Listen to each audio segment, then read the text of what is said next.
como garantir a expressão de acesso à cultura, educação, informação e ao conhecimento, harmonizando esses interesses diante dos direitos autorais da sociedade. Ora, sem dúvida, alinha este dispositivo às políticas setoriais que nós temos visto ser expostas pelo nosso Ministério, através do ministro Juca Ferreira. Também adequa a técnica legislativa contemporânea, ou seja, das cláusulas gerais, que também foram apresentadas pelo professor José de Oliveira Sansão, quando falava do TRIPS, né, a versão ADPIC, tanto da Convenção da Unesco, como da OMP, e também, como mesmo já mencionou o professor José de Oliveira Sansão, ao novo Código Civil, que trata sobre esta disciplina, além das cláusulas gerais existentes no Código de Defesa do Consumidor. Já no artigo 4º, a fim de distinguir adequadamente o termo transmissão e emissão, veio, então, a necessidade desta proposta apresentar uma definição mais clara sobre transmissão, sendo a difusão de sons e imagens, ou das representações desses por fio ou por cabo, ou outro condutor elétrico, fibra, cabo ou outro condutor óptico, ou ainda qualquer outro processo análogo. E, por fim, também a distinção com emissão. Emissão sendo a difusão de sons e quaisquer imagens ou representações desses sem fios, por meio de sinais, ondas radioelétricas ou qualquer outro processo eletromagnético, inclusive o uso de satélites. Ora, essa diferença, entendo eu, ter duas justificativas. Por quê? Primeiro, porque a transmissão e emissão, que são direitos distintos na Convenção de Berna. E, em segundo, também por diferenciar o tipo de usuário e o tratamento que deve ser dado a ele. Já no próximo item, que é o inciso 3º, nós temos também a continuidade desta revisão, ao elencar, no inciso 3º, a emissão ou transmissão simultânea da transmissão ou emissão por uma empresa ou outra. Isso também deve, como justificativa, adequar a lei autoral às normativas da telecomunicação, permitindo uma forma efetiva da aplicação do artigo 29 da lei para os casos que envolvem radiodifusão e TV por assinatura. Mais à frente, nós vamos ter o próximo slide, por favor. O inciso 7º, que fala sobre a contrafação, reprodução não autorizada, ressalvados os casos em que a lei dispensa de autorização. Esta complementação específica realiza uma remissão ao artigo 46 para evitar um conflito com o artigo 29 e vai tornar mais explícita a licitude de utilização nos casos do artigo 46, que será objeto de painel específico no período da tarde.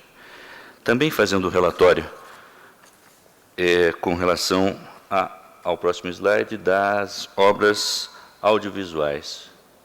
Obra audiovisual. Né? Nessa questão, o inciso, a letra I, com relação à obra audiovisual, vem esclarecer que a obra audiovisual e uma obra criada por um autor, em coautoria, corrigindo uma indefinição sobre o regime de exploração que era, por vezes, confundido com a obra coletiva. E ali, no inciso 9, com relação aos fonogramas, corrige uma imprecisão na proteção aos consumidores de trilhas sonoras e músicas criadas pelo áudio visual. No inciso 12º da lei, próximo slide, por favor, a alteração vai se focar justamente na medida em que vai adequar a definição de radiodifusão à nova definição de emissão, a fim de evitar mal-entendidos com os serviços de TV por assinatura, que são titulares de direitos conexos. E o inciso 13º, que é o próximo, por favor, vem colocar, suprimindo a expressão folclórica, supre, então, na questão dos dubladores, supre lacuna na lei, tornando indubitavelmente a titularidade de direitos conexos aos dubladores. E as expressões culturais tradicionais vêm adequar o termo expressões culturais tradicionais ao conceito usado na arena internacional, suprindo assim a lacuna deixada. Em grandes linhas, e por conta do tardar da hora, eu já apresentei para os senhores as revisões relativas ao artigo 1º até o artigo 6º. Gostaria, então, de passar a palavra ao coordenador da mesa para a abertura dos debates. Obrigado. Muito bem, doutor Marcos Wachowski. Vejam que a discussão, então, aqui girou em torno da compatibilização dos direitos autorais com os demais direitos previstos na ordem jurídica, especialmente os previstos na Constituição, como harmonizá-los com os princípios da livre iniciativa, a defesa da concorrência do consumidor e propôs também o relator esclarecimentos de alguns conceitos tidos por imprecisos. Passo agora, então, a palavra ao revisor e já adianta a plateia que já estamos recebendo as questões. De adiantar os trabalhos, os debates, já podem ser formuladas nos quesitos para depois suscitar o debate. A palavra, então, ao revisor. Bem, muito bom dia a todos. Agradeço o convite da coordenação do evento, cumprimento a mesa, os membros da mesa, e gostaria aqui de apresentar algumas observações quanto ao texto que foi apresentado, e inicio justamente pelo artigo 1º, que versa a respeito das limitações de questões que ensejam, de uma forma ou de outra, limitações aos direitos autorais. Não tenho o texto, obviamente, do artigo 46, mas creio que a preocupação central neste Congresso foi, e no texto da lei, foi no sentido de que nós temos limitações. Então, eu apenas apresento uma objeção em relação tanto ao caput do artigo 1º, como também ao parágrafo único, na medida em que boa parte dessas alterações, e orienta-se pelo equilíbrio entre ditames constitucionais de proteção aos direitos autorais, de garantia ao pleno exercício dos direitos autorais, de mais direitos fundamentais pela promoção do desenvolvimento nacional, já resultam no próprio sistema. Então, seria desnecessário, tendo em conta o disposto na Constituição Federal, tanto o 215 como também o artigo 5º, inciso 27 e inciso 28, seria desnecessário uma inserção de tal natureza. Da mesma maneira, nós temos aqui no parágrafo único que a proteção dos direitos autorais deve ser aplicada em harmonia com os princípios e normas relativos à livre iniciativa, à defesa da concorrência, à defesa do consumidor.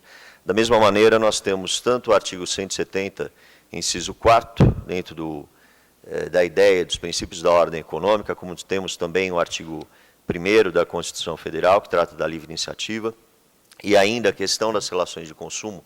Eu, particularmente, me sinto muito à vontade para falar desse tema, porque eu também leciono direito consumidor.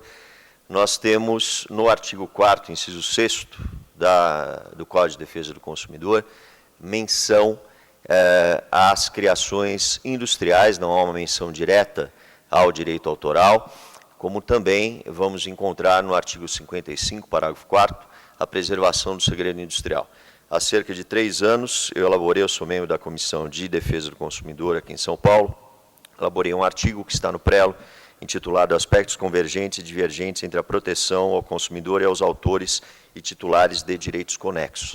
E, em razão disso, observem, o texto foi favorável a alterações na lei, mas eu não chego ao extremo de afirmar que nós teríamos que alterar o artigo 1º.